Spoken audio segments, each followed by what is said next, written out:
파스칼이라는 사람이 있습니다. 이 사람이 사람을 비유했습니다. 사람을 두 가지에 비유했습니다. 그 중에 하나가 사람은 갈대다, 그런데 생각하는 갈대다, 이렇게 비유했습니다. 아주 유명한 이야기죠. 그래요. 이 사람은 참 정말 갈대처럼 연약합니다. 작은 상처에도 다치고 쉽게 부러지고 깨어지고 넘어집니다. 그래서 갈대와 같습니다. 그러나 이 갈대와 같이 연약한 존재지만 이 사람이 소중한 것은 생각하는 갈대이기 때문에 그렇습니다. 우리 안에 이성이 있습니다. 이로 말미암아 생각하는 거죠. 이 맑은 이성이 있음으로 인해서 인간의 존재 가치가 있습니다. 이것을 빼면 사람이 동물보다 나은 게 뭐가 있겠습니까? 우리가 이 무서운 뿔이 있습니까? 아니면 날카로운 이빨이 있습니까? 아니면 정말 빠른 발이 있습니까? 우리가 우리를 보호하고 우리가 우리를 지킬 힘으로 우리가 가지고 있는 능력이 뭐가 있겠습니까? 사람은 추우면 옷을 입어야 됩니다. 그런데 어떤 짐승은요, 영하 40도가 돼도 옷 안 입어도 괜찮습니다. 사람은 하루 3끼 먹어야 됩니다. 근데 어떤 짐승은요, 하루 한 끼만 먹으면 됩니다. 아니, 어떤 짐승은 또 보니까 1년에 한 번만 먹으면 돼요. 그래, 참 이 먹는 것도 참 귀찮게 느껴지고 먹는 것도 힘들다고 느껴질 때는 좀 곰처럼 살 수는 없을까? 그냥 한 번 먹으면 겨울 나는 것처럼 그냥 그렇게 살 수는 없을까? 이런 생각을 해보기도 합니다. 그래요. 참으로 이러한 연약한 인간이, 이렇게 귀찮고 이렇게 부족한 인간이 어떻게 만물의 영장이 되는 겁니까? 그것은 우리의 이 몸이 다가 아니라 우리의 몸 안에 이성이 있기 때문입니다. 생각하는 이성이 있기 때문에 그렇습니다. 두 번째로 파스칼은 인간을 오르간에다가 비유했습니다. 어른들은 아실 겁니다. 풍금이라고. 옛날에 그 발로 밟아야, 발로 밟고 바람을 넣고 그리고 건반을 눌러야 소리 나는 풍금이죠. 옛날에 오르간은 다 그랬습니다. 요즘 오르간은 전자로 소리가 나지만 옛날에 오르간은 바람을 넣어야 소리가 납니다. 그래서 이 큰 오르간 같은 경우에 이 연주자가 연주를 하면 그 무대 뒤편에서는 그 연주가 되어지도록 그 오르간에다 바람을 집어 넣는 거예요. 그래서 사람이 막 열심히 돌려갖고 바람을 집어 넣는 일을 뒤에서 하고 있습니다. 그래서 그 바람이 들어가야 소리가 나는 거죠. 그래서 파스칼은 그것을 바라보고서 인간은 오르간과 같다, 이렇게 비유를 했습니다. 그래요. 하나님의 바람이 들어오지 아니하면 인간은 인간으로서의 가치가 없는 겁니다. 하나님의 바람이 들어와야 되는 겁니다.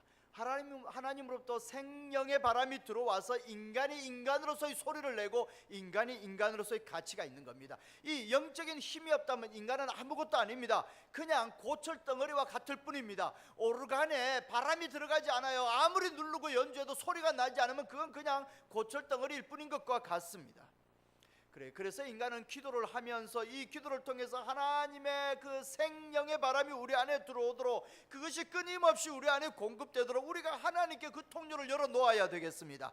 그리고 하나님의 그 생명의 바람이 우리 안에 들어올 때에 우리는 비로소 인간이 되는 겁니다. 본래 인간이 자기의 모습을 찾아가는 거고 인간이 자기 능력을 되찾게 되어지는 겁니다. 우리는 지난주에 기도에 대해서 같이 말씀을 나눴습니다. 기도 왜 해야 되는 겁니까? 하나님께서 이스라엘 백성들을 복주기로 작정하셨습니다. 포로로 가 있던 그들을 다시 회복시켜서 이 땅에 다시 한 번 더 소출이 나게 하고 황폐해진 이곳에 다시 한 번 더 집이 세워지고 이곳에 거민들이 살도록 하나님께서 조성하고 포로로 가 있던 백성들을 데리고 와서 이곳에다 다시 새롭게 심기로 작정하셨습니다. 아니, 이스라엘 백성들이 뭐이 잘해서가 아니라 이 백성들이 하나님의 이름을 더럽혔지만 하나님이 그 이름을 사랑하여 하나님의 명예를 회복하기 원하여 이 백성들을 데리고 와서 이 땅이 다시 회복시키기로 작정하시고 결단하셨습니다. 그리고 백성들에게 약속하셨습니다. 그러면 그렇게 하시면 되지. 그러고 난 뒤에 하나님께서는 백성들한테 뭐라고 요청해요? 그래도 내게 구하여야 할지니라. 그래도 기도해야 된다는 거예요. 아니, 하나님께서 약속하셨으면 그렇게 이루어 주시지 뭘 기도해야 된다고 또 그렇게 말씀하고 있는 걸까요? 기도는 하나님과 우리와의 관계이기 때문에 그렇습니다. 하나님과의 관계가 세워지지 아니하고서 하나님과의 관계가 세워지지 아니하고 우리가 이 땅에서 하는 일들이 잘 되는 것이 결코 우리의 복이 아닙니다. 하나님께서는 그것보다도 하나님과의 관계가 회복되어지고 하나님과의 관계가 세워지는 것을 바라고 있습니다. 그래서 하나님께서 요청하는 겁니다. 그래도 내게 구하여야 할지니라. 마치 부모가 자녀들에게 뭔가를 주면서 두 손 모으고 감사합니다 그래야지라고 가르쳐주고 주게 됩니다. 그것은 이 자녀가 고마움을 알길 바라고, 이 자녀가 부모를 의식하고 부모의 존재를 알길 바라며, 부모가 이 자녀들이 바른 인격으로 성장하길 바라기 때문에 그렇게 가르치는 겁니다. 그래야 하나님과 바른 관계를 맺기 위해서, 하나님의 백성으로서 바른 존재가 세워지기 위해서 하나님께서는 우리에게 기도를 요청하고 있습니다. 하나님의 놀라운 축복이 여기 있습니다. 이제 주어질 겁니다. 이제 하나님의 놀라운 은혜가 여기 있습니다. 이게 주어질 겁니다. 그래도 내게 구하여야 할지니라. 할렐루야. 그래도 기도하지 않겠어요? 기도해야 되겠죠? 예, 그래요. 우리가 기도하며 하나님 앞에 나아가기를 원합니다. 이 믿음이, 우리가 그 전번에 믿음에 대해서 나눴습니다. 복음에는 하나님의 의가 나타나서 믿음으로 믿음에 이르게 하나니 그랬습니다. 예, 이 믿음에서 출발했지만 이 믿음에 이르러야 된다는 거예요. 처음에는 정말 수동적이고 피동적이고 그냥 아무것도 아는 것도 별로 없는 가운데서 그냥 받아들이는 정도였지만, 이제는 예수 그리스도의 이름으로 세움받고 예수 그리스도의 이름으로 살아가며 더 나아가서 예수 그리스도의 이름으로 하나님의 나라를 선포하는 자리에 이르기까지 우리의 믿음이 성장해야 된다 그랬습니다. 이렇게 믿음이 자라는 것처럼 우리의 기도도 자라야 되겠습니다. 어린아이가 부모에게 요구하는 것처럼 기도하다가 이제 이 부모의 마음을 헤아리는 거, 부모의 마음을 알아서 부모가 기뻐하는 게 뭐고 부모가 싫어하는 게 뭔지 알아서 거기에 맞춰 기도하는 걸 배우는 거죠. 그 다음에는요, 부모의 꿈이 뭔지를 알아서 부모의 그 기대치를 내 안에 담고 그 부모 앞에서 그 꿈을 이루어 나아가는 인생으로 성장하는 거죠. 그래서 그 꿈을 이루는 기도를 드리는 거죠. 우리의 기도가 성장하고 자라야 됩니다. 처음에는 하나님 이거 해주세요 저거 해주세요 어린아이 마냥 하나님 앞에 이것저것 요구하며 기도합니다. 그러다가는 부모의 마음을 헤아리는 것처럼 하나님의 마음을 헤아려요. 하나님께서 기뻐하는 것을 이루길 원해 기도하고, 하나님께서 싫어하는 것을 나도 멀리하기 위해서 기도합니다. 하나님의 소원을 내 안에 품어요. 이제는 더 성장하는 겁니다. 그래서 하나님 앞에서 하나님의 꿈을 이루는 인생이 되기를 원하며 하나님의 마음을 내 안에 담고 나도 그 마음으로 선포하고 그 마음으로 하나님의 뜻을 이루어 나가는 기도를 드리게 되어집니다. 이렇게 우리의 기도도 성장하고 자라야 되겠습니다. 할렐루야. 우리는 이렇게 기도를 통하여 하나님과 함께 동행하게 되어집니다. 내 인생의 여정에서 하나님께서 늘 나와 함께 하십니다. 그래서 내가 하나님과 함께 동행하는 거예요. 내가 혼자 살아가는 게 아니에요. 어떤 사람은요, 정말로 하나님과 함께 살아가는 것처럼 버스 탈 때도 하나님 타시죠 그러고 타고요, 자리에 앉을 때도 하나님 앉으시죠 그러고 앉아요. 그건 옆에서 모르는 사람이 보면 저런 정신병자가 있나, 저런 극성분자가 있나 이렇게 이야기할지 모르겠습니다만은 한 번쯤은 그렇게 훈련할 필요 있습니다. 그냥 정신없이 그렇게 하면 정신병자일는지 모르겠지만 한 번쯤은 훈련할 필요가 있습니다. 그처럼 우리는 하나님과 함께 동행하는 훈련이 필요하다는 이야기입니다. 우리 인생의 여정에서 하나님은 늘 우리와 함께 하십니다. 늘 우리 곁에 있습니다. 내가 믿음으로 이걸 받아들이고 내가 기도함으로써 하나님이 나의 곁에 나와 함께하는 걸 내가 경험하게 되어지고, 내가 그 하나님께 순종함으로 말미암아 하나님 나라의 아름다운 열매를 맺는 겁니다. 할렐루야. 그래, 우리가 기도하든지 우리가 기도하지 않든지 하나님은 우리와 함께 하십니다. 그런데 내가 기도하지 않는다는 것은 내가 하나님을 의식하지 않는다는 거예요. 내가 하나님과 동행하지 않는다는 겁니다. 우리는 늘 하나님을 의식하고 하나님과 함께 동행하는 인생의 여정을 걸어가게 되기를 주님의 이름으로 축원합니다. 이렇게 기도해야 된다 그러면 어떤 분은 이렇게 이야기합니다. 야, 너 맨날 기도만 하고 너가 노력을 안 하면 안 돼. 너 열심히 노력해. 열심히 노력하고 하다가 너 힘으로 안 되는 게 있으면 그때는 하나님 앞에 도와달라고 기도해. 그러면 하나님 도와줄 거야. 어떤 이들은 이렇게 가르칩니다. 그러나 틀렸습니다. 그렇지 않습니다. 내가 할 수 있는 일이 어디에 있습니까? 내가 할 수 있는 일은 아무것도 없습니다. 나에게 건강을 주신 이도 하나님이십니다. 나에게 지혜를 주신 이도 하나님이십니다. 나에게 능력을 주신 이도 하나님이십니다. 하나님이 아니고 내가 할 수 있는 것이 아무것도 없습니다. 이 사실을 기억하고 자그마한 것이든 큰 것이든 어려운 것이든 쉬운 것이든 다 하나님 앞에 고백하고 아뢰며 하나님과 함께 동행하는 저와 여러분이 되기를 소원합니다. 오늘 본문 말씀 우리 39절 한번 봅시다. 39절 한 절만 같이 한번 합독하시겠습니다. 예수께서 나가사 습관을 따라 감난산에 가시매 제자들도 따라갔더니. 아멘. 예수께서 감난산에 가시는데 어떻게 가셨어요? 습관을 따라 가셨습니다. 그래요. 예수님께서 예루살렘 지역으로 오시게 되어지면 감난산에서 유숙하십니다. 그렇지만 제자들과 떨어져서 예수님께서 따로 산에 나아가서 예수님께서는 기도하는 시간을 가지신 겁니다. 예수님은 새벽 기도도 하시고 저녁 기도도 하셨어요.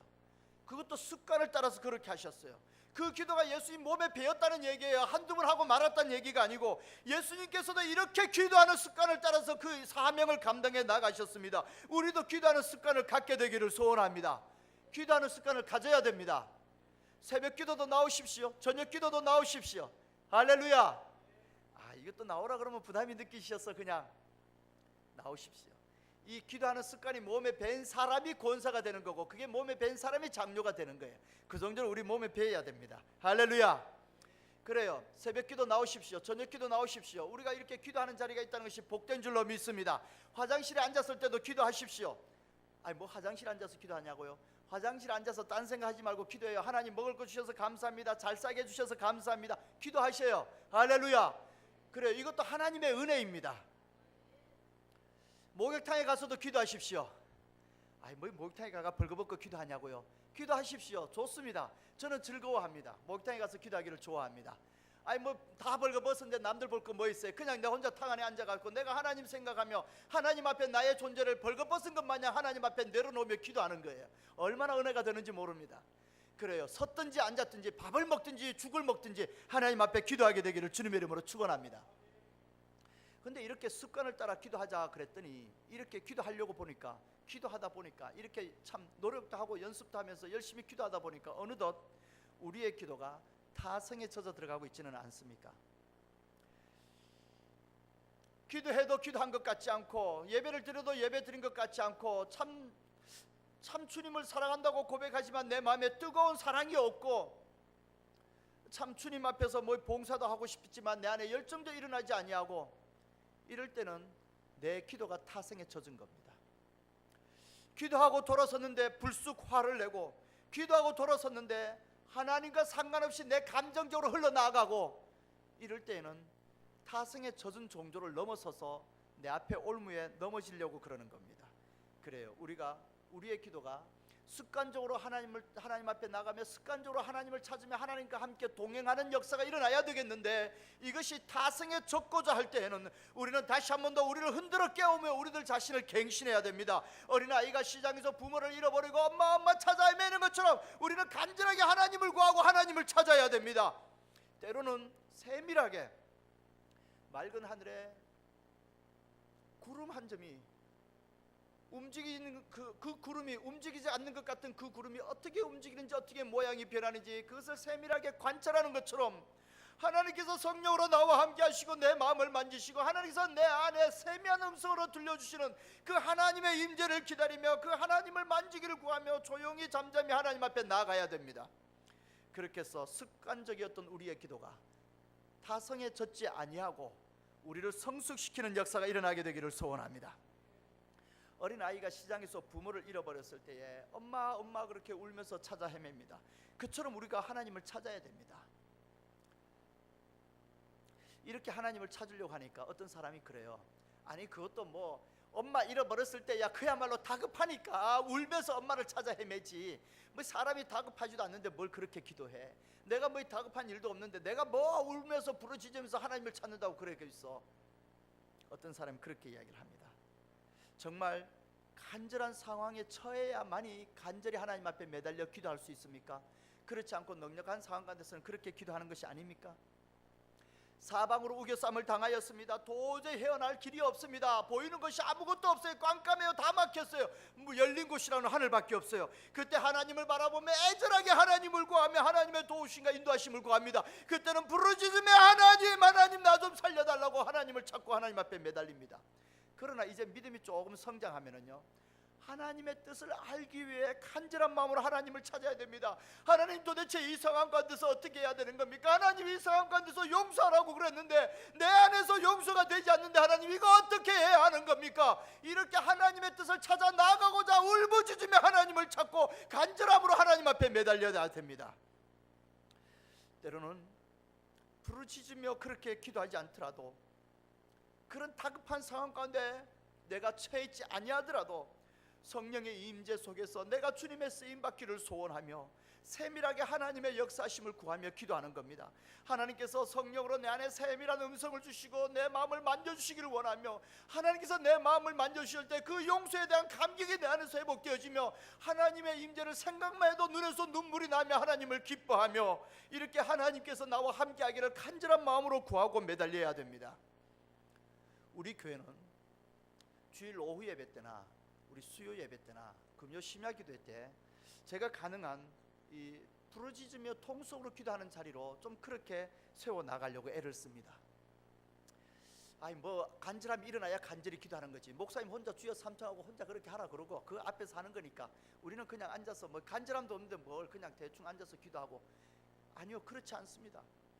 그래요, 내 상황이 뭐 간절한 것이 없어요. 이럴 때에 내가 하나님의 말씀대로 살고자 기도하고 구하며, 하나님의 말씀에서 멀어졌던 내 심령, 내 안에서 일어났던 그 죄성을 끌어내기 위해서 내가 하나님을 간절히 구하고 찾아야 됩니다. 내 형편이 넉넉합니까? 이럴 때일수록 내가 하나님의 뜻이 뭔지, 내 인생을 향한 하나님의 뜻이 무엇인지, 나를 통해 하나님께서 무엇을 원하는지 그것을 찾아서 간절히 매달리며 거기에 나가야 됩니다. 그렇지 아니할 때 시험이 들기 때문에 그렇습니다. 우리가 하나님 앞에 간절히 매달려 기도하며 간구하며 나가게 되기를 소원합니다.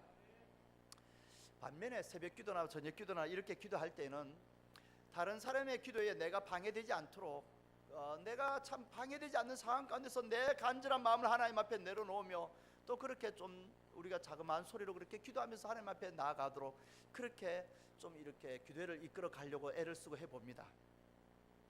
그래요, 어떤 모양이든지 간에 하나님께서 우리와 함께 하시고 우리가 하나님 앞에 기도하며 나갈 수 없는 상황이나 나갈 수 없는 형편은 전혀 없습니다. 우리가 하나님의 살아계심을 경험하며 하나님의 그 사랑을 깨닫고 그 사랑 가운데 우리가 이끌림을 받아 주님 앞에 세움받고, 우리를 향한 주님의 그 기대하시는 일이 뭔지 그걸 알고 그것을 내 안에 담아내며 그것을 이루기 위해서 간절한 마음으로 주님 앞에 나가게 되기를 소원합니다.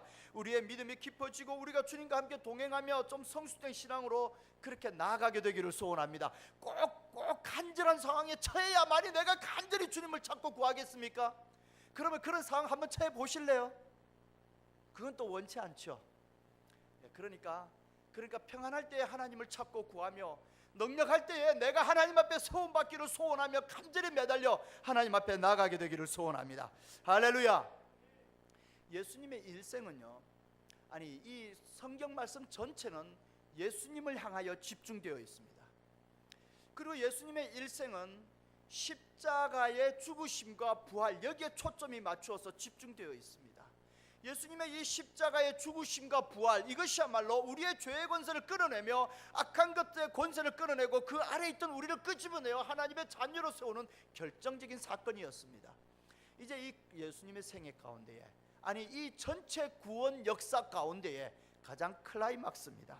이제 클라이막스를 향하여 나아가는 순간입니다. 이제 이 클라이막스, 예수님의 십자가의 죽으심과 부활을 앞에 놓고 예수님께서 무엇을 하셨습니까? 오늘 본문이 그 말씀입니다. 예수님은 기도하셨습니다. 이 순간이 너무나 중요합니다. 예를 들어서 어린 아이가 큰 사고를 쳤어요. 이제 부모가 돌아오면은 혼날 것을 생각해요. 엄마가 오면 이제 큰일 났다, 이제 혼난다, 이제 죽었다라고 생각하며 두려워하고 있습니다. 요때 1번, 2번은 부모가 왔어요. 부모가 와가 보니까 이게 정말 이게 보통 일이 아니거든요. 부모도 화가 났어요. 회초리를 들고 아이를 나무라며 다시는 이런 일이 있어서 안 되기에 아이의 종아리를 때리면서 나무랍니다. 요게 2번. 부모에게 종아리를 맞으니까 아파요. 울며 잘못했다고 빌며 맞아요. 아파요. 2번. 3번은 이제 다 혼나고 난 뒤에 이렇게 보니까 종아리 멍이 들었어요. 시퍼렇게 멍이 들었고 피가 좀 터진 것도 같고 만지니까 아파요. 씻으려고 손을 대도 아파요. 여기 3번. 1번, 2번, 3번 중에 어느 때가 제일 아프겠습니까? 부모에게 혼날 것을 생각하며 두려워하고 걱정하면서 안절부절하면서 그럴 때가 가장 힘들겠습니까? 1번. 아니면은 부모에게 호철이 맞으면서 아파올 때 그때가 가장 힘들겠습니까? 아니면 3번. 부모에게 다 혼나고 난 뒤에 종아리 아픈 거 만져보면서 그 아픔이 가장 힘들겠습니까? 몇 번이 제일 힘들겠습니까? 1번이에요. 혼나기 전에 그 혼나는 걸 기다리는 그 두려움, 그 공포심, 이게 제일 아픈 거예요. 제일 힘든 거예요. 예수님께서 십자가를 앞에 놓고 있습니다. 이제 이 십자가를 지는 거야. 아니 이게 뭔지 모를 때는 그냥 아이가 뭔지 모르고 엄마가 꼬시는 대로 사탕 하나 준다 그러니까 따라가서 보건소에 가서 따끔하면 주사 한 대 맞고 앵 울고 끝나죠. 그냥 무지중에 그냥 주사 한 대 맞고 그냥 앵하고 끝나는 거예요. 그런데 이 십자가 고통이 어떤 것인지, 이 십자가의 길이 어떤 것인지 예수님께서 그것을 뻔히 알면서 그 십자가 길을 나아가고자 합니다. 아니 힘이 없어가지고 억지로 끌려가는 것도 아닙니다. 아니 죄가 있어갖고 그 죄의 대가로 십자가를 짊어지는 것도 아닙니다. 이 십자가가 앞에 놓여 있어요. 피하려면 피할 수 있고 앉으려면 앉을 수 있는 능력도 있습니다. 그런데 이 십자가를 어떻게 해야 될까? 이 십자가를 앞에 놓고 이 결정적인 순간입니다. 예수님께서 이 순간에 무엇을 하셨어요? 기도하셨습니다. 그래요. 우리도 기도해야 되겠습니다. 기도하지 않고는 안 되겠습니다. 할렐루야. 우리 주님께서 우리에게 기도를 요청하고 있습니다. 그래도 내게 구하여야 할지니라. 우리가 기도하며 하나님 앞에 나아가게 되기를 소원합니다. 우리가 왜 기도해야 된다고요? 하나님과 우리와의 관계라 그랬습니다. 이 관계가 세워지기 위해서 우리는 하나님 앞에 기도하며 하나님을 하나님으로 인정하고 그 권위 아래 나가야 된다고 그랬습니다. 그리고 오늘 본문 말씀에서 또 하나를 가르쳐 주고 있습니다. 40절입니다. 40절 한 절만 같이 합독하겠습니다. 그곳에 이르러 그들에게 이르되 유혹에 빠지지 않게 기도하라 하시고. 아멘. 어떻게 기도하라고요?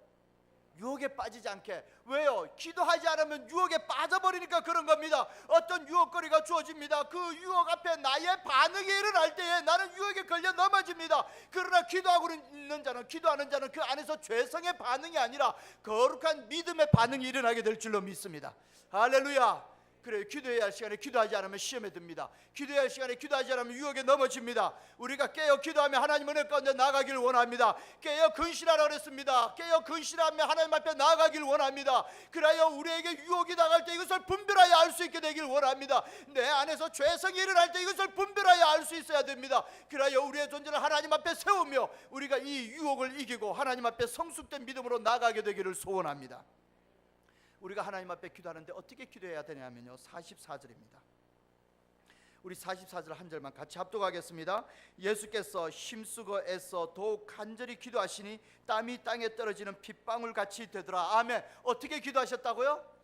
힘쓰고 애써 더욱 간절히 기도하더라. 그래요. 대충 기도할 일이 아니에요. 대충해서 될 일이 아닙니다. 그냥 기도의 자리 참석했다고 될 일이 아니에요. 힘쓰고 애써서 더욱 간절히 주님의 은혜를 구하게 되길 원합니다. 간절히 주님께 부르짖으십시오. 사방에 막힌 담을 인하여서 하늘을 바라보며 부르짖으십시오. 내 앞에 높은 산을 인하여 하늘을 바라보며 부르짖으십시오. 내 앞에 놓인 깊은 계곡을 인하여 하늘을 바라보며 부르짖으십시오. 내가 맺는 열매는 전부 다 죄스러운 것밖에 없어요. 내 욕심일 뿐이에요. 내 감정일 뿐이에요. 이러한 것으로 하나님의 의로움을 향하여 나아갈 수 없다는 이 사실을 깨닫고 나도 주의 말씀대로 살 수 있도록 도와달라고, 나도 주의 말씀대로 좀 더 거룩한 길 걸어가게 도와달라고, 나도 주의 말씀대로 주님께서 싫어하는 이 죄를 끊어버릴 수 있도록 도와달라고, 이렇게 주의 말씀을 이루는 삶이 되고자 간절히 주님의 은혜를 구하며 매달리십시오. 주님께서 도와주지 않으면 나는 이 죄에서 헤어나지 못한다고, 주님 도와달라고 그렇게 주님과 함께 동행하고 싶어 간절히 구하십시오. 내 한 인생을 통한 하나님의 뜻이 무엇입니까? 내 한 인생 그냥 이렇게 살 수 없다고, 그냥 이렇게 대충 즐기며 놀며 그냥 대충 이렇게 하루하루 왔다 갔다 하며 이렇게 지낼 수 없다고, 하나님께서 기대하셨던 일들을 이루게 해달라고, 내 인생 내 존재를 하나님 받으셔서 하나님께서 기대하셨던 일들을 이루기까지 나를 인도해달라고 하나님 앞에 부르짖으며 나를 새롭게 해달라고 간절히 매달리십시오. 하나님께서 우리의 기도를 들으시고 응답하실 줄로 믿습니다. 이렇게 간절히 매달려 기도하고 하나님의 은혜를 구해야 된다 그러니까 어떤 사람이 그래요. 그렇게 기도한다고 하늘에서 돈이 떨어지나 쌀이 떨어지나? 돈 떨어져요. 쌀 떨어져요. 할렐루야. 하나님께서 공급하십니다. 할렐루야. 그냥 한마디로 제가 지난 시간에 기도에 관해서 말씀 나누면서 나눴듯이요, 저희 개척하려고 땅을 사서 건축하는 2년 동안에 기도밖에 한 게 없어요. 쌀이 끊어지지 않냐고, 땅 살 때 대출이자 연체에 한번 하지 않냐고 건축했어요. 하나님께서 공급하세요. 할렐루야. 우리 42절 한번 봅시다. 42절 우리 한 절만 같이 합독하시겠습니다. 이르시되 아버지여, 만일 아버지의 뜻이거든 이 잔을 내게서 옮기시옵소서. 그러나 내 원대로 마시옵고 아버지의 원대로 되기를 원하나이다 하시니 아멘. 예수님께서 십자가를 앞에 놓고 기도하셨습니다. 그래서요, 십자가가 사라졌나요? 아니에요. 세상이 바뀌었나요? 아니에요. 그래서요, 예수님을 십자가에 못 박고자 하던 빌라도가 죽었나요? 가야바가 죽었나요? 로마 군정이 죽었나요? 아니에요. 세상은 달라진 것도 하나도 없습니다. 그러나 이제 예수님이 달라진 거예요. 예수님이 달라졌습니다.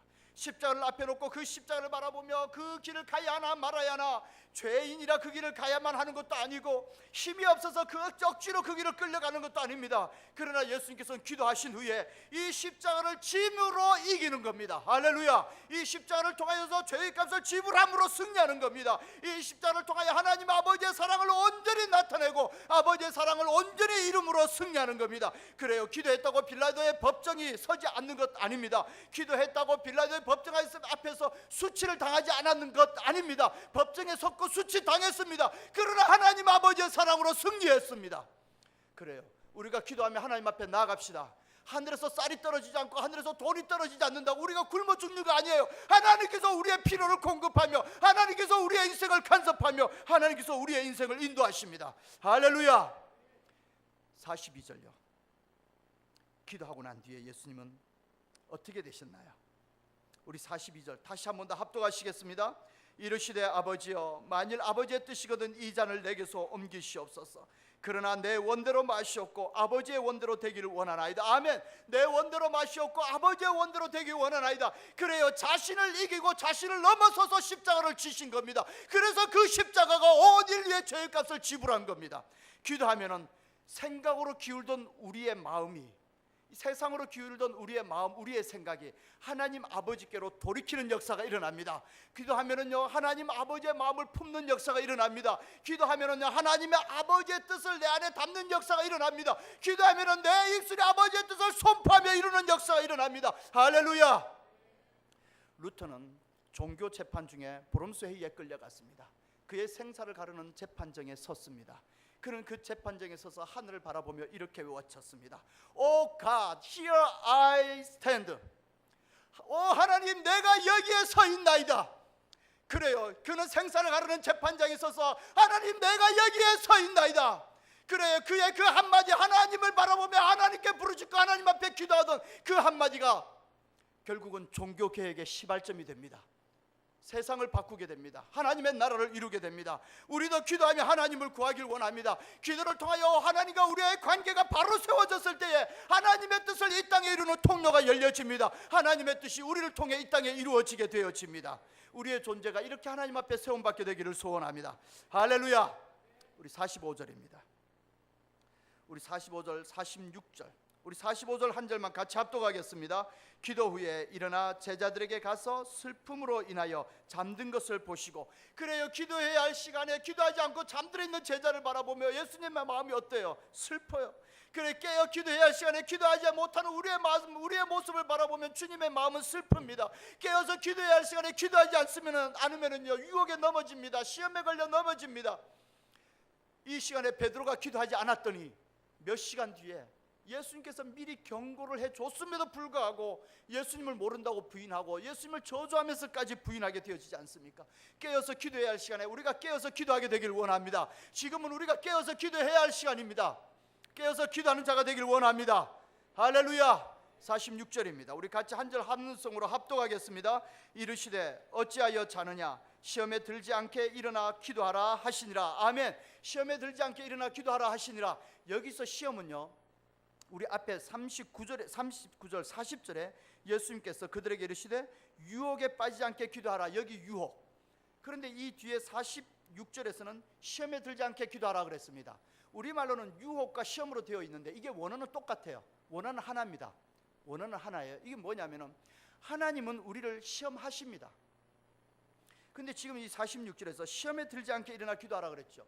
하나님은 우리를 시험하세요. 그러면은 하나님의 시험, 우리를 향한 하나님의 시험은 우리의 믿음이 어느 정도인가, 내 믿음이 어느 수준인가, 이걸 드러내는 시험을 하세요. 그러면 하나님 앞에, 하나님 내 믿음을 시험하지 마세요. 내 믿음이 이만한지 내 믿음이 요만한지 시험해가 뭐 하시게요? 시험하지 마세요. 이 기도를 하라는 말이 아니에요. 여기서 46절에 시험에 들지 않게 기도하라는 이 시험도 40절에서 이야기하는 유혹과 같은 단어예요. 이것도 유혹입니다. 그래요. 유혹은 우리가 죄에 걸려 넘어지도록 우리를 유혹하는 것은 악한 마귀 사탄이 하는 겁니다. 그래, 악한 마귀 사탄은 우리 안에 올무 놓고 우리 앞에도 올무를 놓고 우리를 넘어뜨리려고 하고 있습니다. 우리가 그 악한 마귀 사탄의 올무에 넘어지지 않기 위해서, 그 유혹에 빠지지 않기 위해서 우리가 어떻게 해야 된다고요? 기도해야 된다는 거예요. 할렐루야, 할렐루야.